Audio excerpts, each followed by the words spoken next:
Le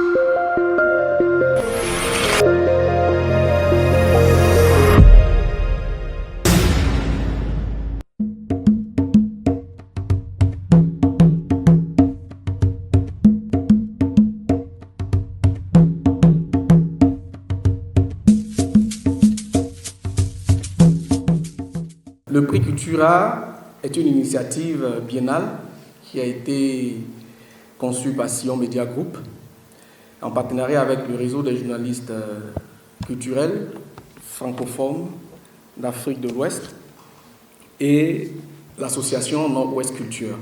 Cette initiative a pour vocation de célébrer l'excellence, l'engagement et l'originalité de la manière dont elle est racontée, de questionner, de transmettre nos cultures. Elle récompense notamment les meilleures productions journalistiques culturelles, celles qui participent activement à cette mission et bien au-delà.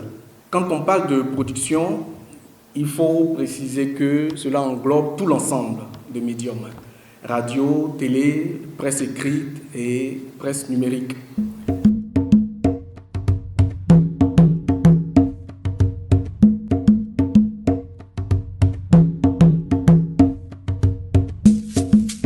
Pour cette première édition panafricaine, le thème tourne autour de la culture, le patrimoine et l'héritage. Donc, les productions ont tourné autour du culture, patrimoine et héritage. Un thème qui traduit clairement notre volonté de replacer le journalisme culturel comme levier ou comme penseur de mémoire, éveilleur, critique et acteur central de la médiation artistique. Cette première édition a été ouverte à 8 pays, donc il faut dire qu'un jury professionnel a travaillé sur les productions que nous avons reçues. Pour les prix à décerner, on a 4 prix à décerner, notamment en ce qui concerne les journalistes qui ont compétit. Donc il y aura 4 lauréats, un lauréat par catégorie. Donc un lauréat, le prix Cultura Afrique francophone presse écrite, le prix Cultura Afrique francophone presse numérique, le prix Cultura Afrique francophone radio, le prix Cultura Afrique francophone télévision également. Et ce qui est intéressant avec ce prix, c'est qu'au-delà de ces 4 lauréats, il y aura un grand prix Afrique francophone 2025. Et le grand prix Afrique francophone 2025 sortira donc de ces 4 lauréats-là, des différentes catégories donc, que je viens de citer. Outre ces 5 prix, il y aura également des prix spéciaux qui seront décernés. Et l'idée de ces prix spéciaux, en fait, c'est de reconnaître les efforts de celles et ceux, justement, qui œuvrent au quotidien pour la valorisation de notre culture et de notre patrimoine. Une façon pour nous de stimuler un peu l'excellence dans toutes les disciplines artistiques qui existent et surtout d'honorer ces personnes-là, grâce à qui, on va dire, la mémoire culturelle continue de survivre, pour ne pas dire de vivre. Ainsi, donc, c'est en partenariat avec le CNOA, le Conseil national des organisations d'artistes du Bénin, et l'Association des journalistes culturels du Bénin, que nous avons travaillé à trouver ces personnes-là qui vont recevoir ces prix spéciaux.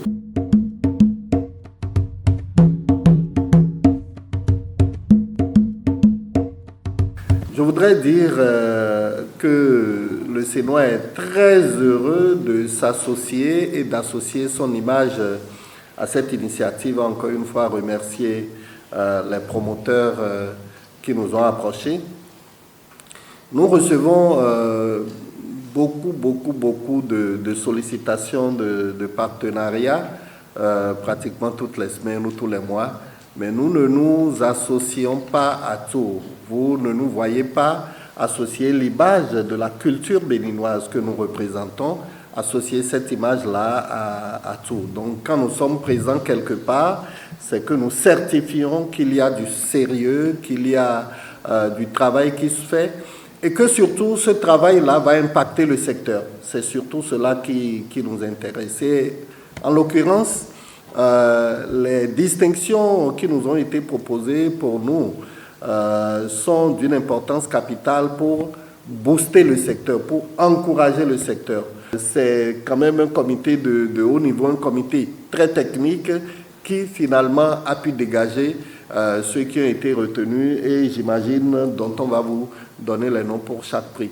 Avec la catégorie radio, troisième place, Léonard Claudel Sonnet-Pont du Bénin, avec son reportage Vaudoune 2.0 quand les traditions s'invitent sur les réseaux sociaux, une proposition extrêmement captivante.